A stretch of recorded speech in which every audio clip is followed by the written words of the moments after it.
ETF index mutual funds నేర్చుకుని stock మార్కెట్లో రాణించాలనుకుంటున్నారా? వెంటనే ఈ నెంబర్కి కాల్ చేయండి.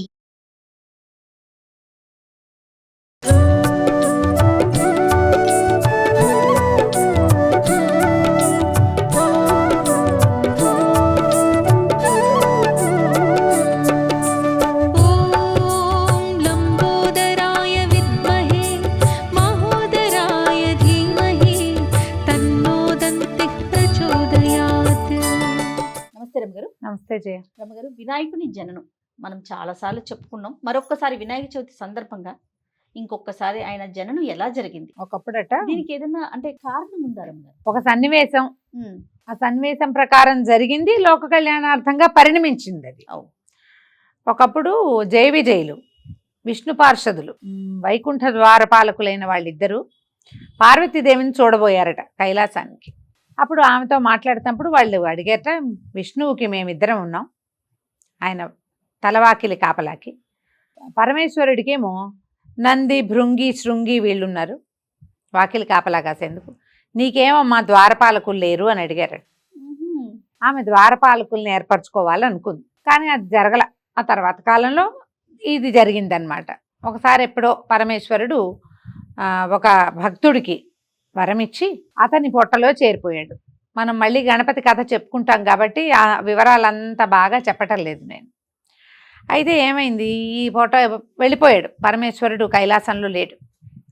ఆమె వేచి ఉండి ఉండి ఈయన ఎప్పటికీ రాలేదు, ఆయన ఎక్కడున్నాడు అనే ఒక ఆరాతీగా ఈయన ఈ భక్తుని యొక్క గర్భంలో ఉన్నాడు. దాంతో ఈవిడ ఏం చేసింది, విష్ణు బ్రహ్మ మహేశ్వరులు, బ్రహ్మ విష్ణువు ఇద్దరికి కబురు చేసింది, ఆయన్ని తీసుకురండి అని. వాళ్ళు ప్రయత్నం చేసుకున్నారు, ప్రయత్నం చేశారు. పరమేశ్వరుడు ఇంటికి వస్తాడు. ఆయన బయటకు వచ్చేసాడని, గర్భంలో నుంచి గజాసురుడి గర్భంలో నుంచి బయటకు వచ్చాడని, ఆయన ఇంటికి వస్తున్నాడని కబురు వచ్చింది. ఆయన వచ్చే లోపల ఆవిడ కొన్ని రోజులుగా ఆయన కోసం వేచి ఉండి ఆవిడ శుభ్రంగా స్నానం అది చేయలేదని అనిపించింది. ఆయన రాక కోసం వేచి ఉండి ఆమె ఏం చేసిందట, తలంటి పోసుకుందాం అనుకుని తలంటికి నలుగుపిండి అవి సిద్ధం చేసుకుంది. ఉన్నారు చలికత్తలు వాళ్ళు వీళ్ళు. ఆ నలుగుపిండిని ఇలా నలుపుతుంటే అదొక చిన్న బంతిలాగా, ఆ బంతికి కొంచెం కాళ్ళు చేతులు పెట్టినట్టుగా కనపడింది ఆవిడ. ఇది చూసేసరికల్లా ఆవిడ భర్త వస్తున్నారు కదా, ఆయన ఆలోచనల్లో ఈ నలుగుపిండిని ఒక బొమ్మగా చేసింది.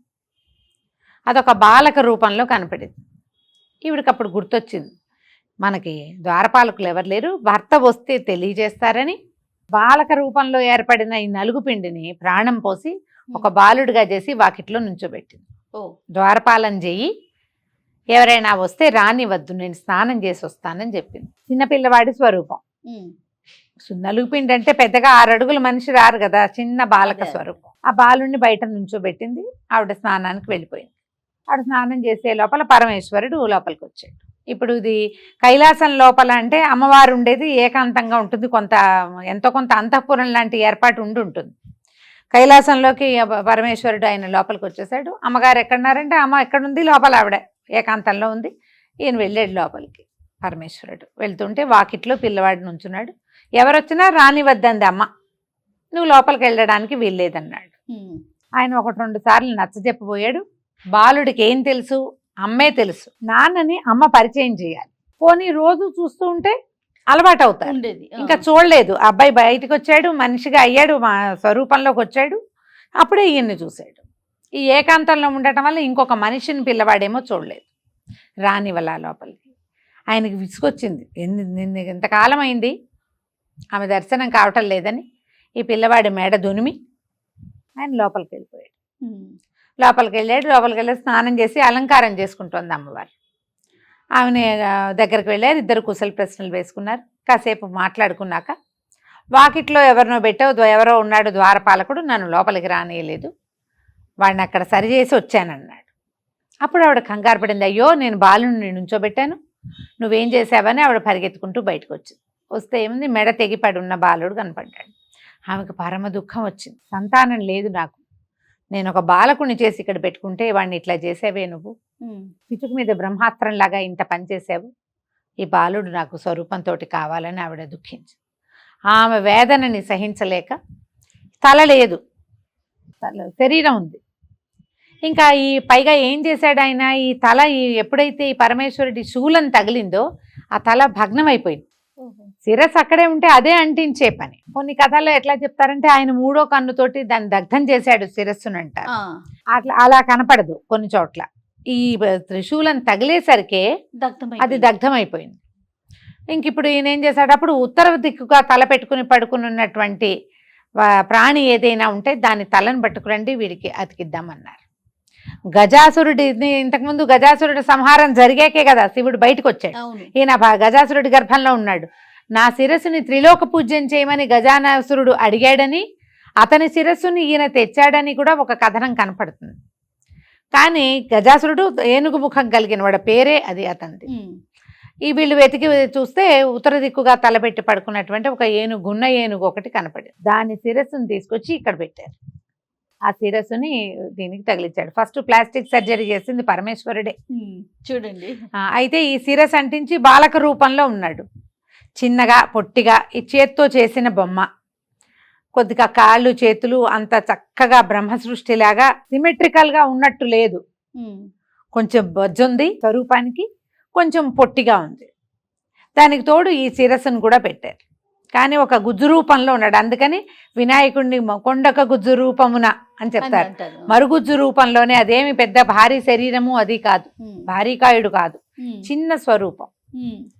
తర్వాత ఈ ప్రాణం పోసిన తర్వాత ఆయన ఎంతో తపస్సు చేసి అమ్మా నాన్నలైన పార్వతీ పరమేశ్వరులు ఇద్దరిని విశేషంగా సేవించి, నారాయణుణ్ణి విశేషంగా సేవించి ఈ విద్యలకి ఆది గురువు అయ్యాడు, మోక్షప్రదాత అయ్యాడు గణపతి. ఆయన పేరు మీద ఒక ప్రత్యేకమైన మతం కూడా ఏర్పాటైంది. మామూలుగా మనకి చెప్తారు కదా, వైష్ణవము, శైవము, శాక్తేయము, గాణాపత్యము, సౌరము, 5 రకాల మతాలు నడిచేవి భారతదేశంలో.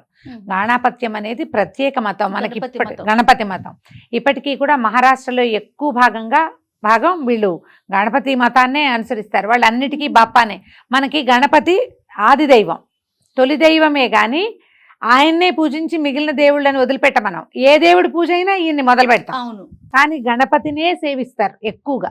తర్వాత అష్టవిధ గణపతి దేవాలయాలు కూడా మహారాష్ట్రలోనే ఉన్నాయి. అష్టవినాయక క్షేత్రాలు చాలా విశేషమైనవి. ఎప్పుడైనా ఒకసారి కుదిరితే 8 గురించి చెప్పుకుందాం. అట్లా ఈయన జననం జరిగింది. తర్వాత ఏం చేశారు, ఈయన్ని గణాలకి అధిపతిగా, అంటే విఘ్నాలకి అధిపతిగా ఈ గణపతినే చేశారు, వినాయకుడినే.